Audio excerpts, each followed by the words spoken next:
Hello and welcome into Rebecca K Crochet. I am Becky, your yarn host, and today what we're going to do is the half double crochet herringbone or herringbone half double crochet stitch.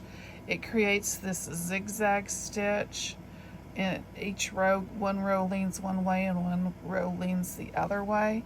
What I am using on this is just my scrap cake of yarn, which is getting ready to fall apart. This is one I have wound up myself. It is a 4-weight yarn. You can do with this with any weight yarn you want. Just make sure that you use the hook that is appropriate for your yarn weight, which will tell you on your yarn what hook. I'm using a Susan Bates US J10 6mm hook. I believe this yarn is Hobby Lobby. I love this yarn, but I do not know the colorway. It's a light yellow color, but it feels like I love this yarn. And if you would like, subscribe, hit the bell notification. If you have any questions or if you would like to see something on my channel, just drop me a line in the comments below and I will see what I can do, what I can come up with. And with that being said, let's get started. Okay, for the herringbone half double, we are going to use just scrap yarn for this because this is going to be, I'm making a blanket out of all of this.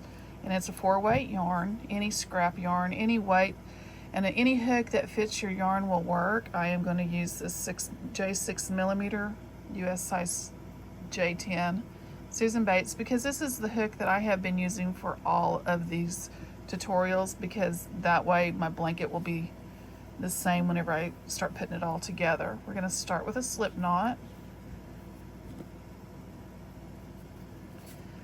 And we are going to chain 29. 6, 7, 8, 9, 10, 11, 12, 13, 14, 15, 16, 17, 18, 19, 20, 21, 22, 23, 24, 25, 26, 27, 28, 29. Now I would have chained 27 except for we have to work in the actual third stitch from the hook, so this one's not going to count.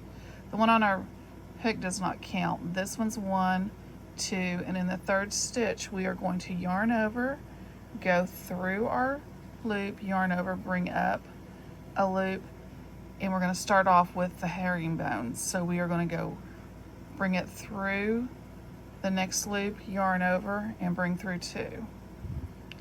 Again, that's yarn over, go through your next stitch, yarn over, bring up a loop, then bring it through the next stitch, and then yarn over and bring through 2.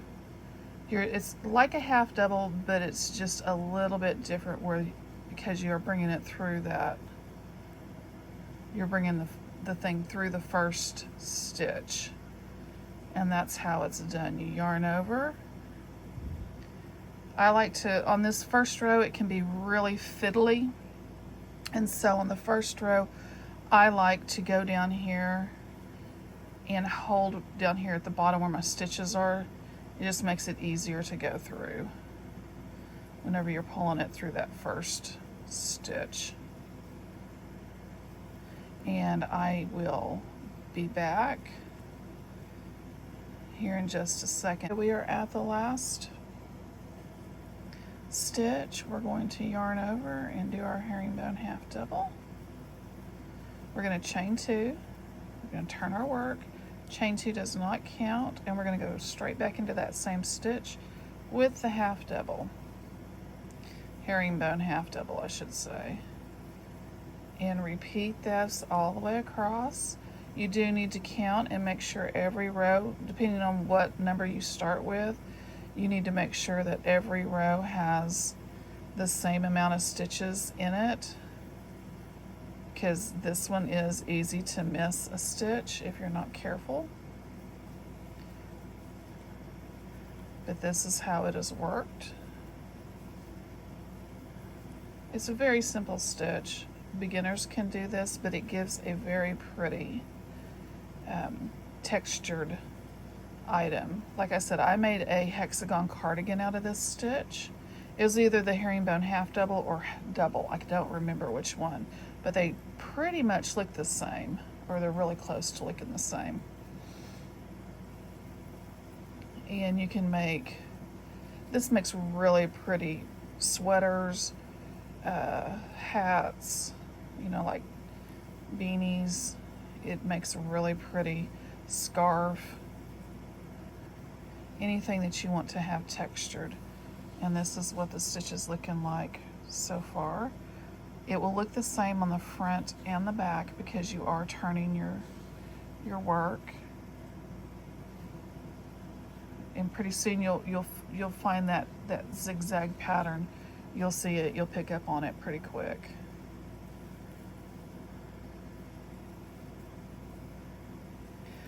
I have made a bag out of this stitch, and I gave it away. I don't have, most of my stuff I don't keep, I give it away, and so I can't show you the bag that I made out of this stitch because half the time I get it finished and somebody wants it.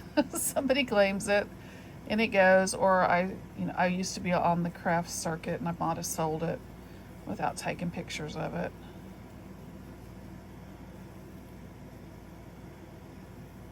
Make sure also, I just missed one and I wanted to make sure you knew. You need to go through both of those loops there. Don't miss one. It won't look right if you miss a loop.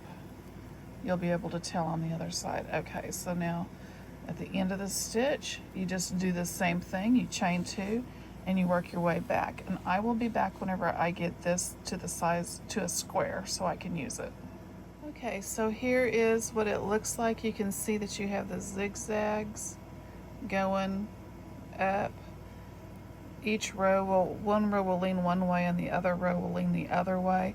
It looks the same on the front and the back, so it doesn't matter which direction you have this one. The one thing I will say is the edges do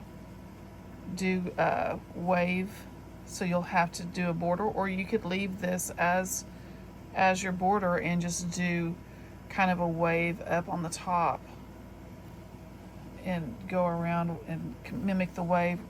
This I am going to go around with the granny square on the edges whenever I go to add it onto my blanket squares, so I'm not real worried about the edges.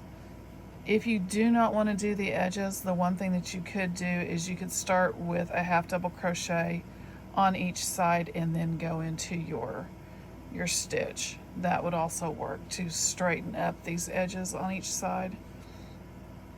And that is the stitch. So like, subscribe, share with a friend, hit the bell notification, do all that good kind of stuff, and I will see you on the next one. Have a great day.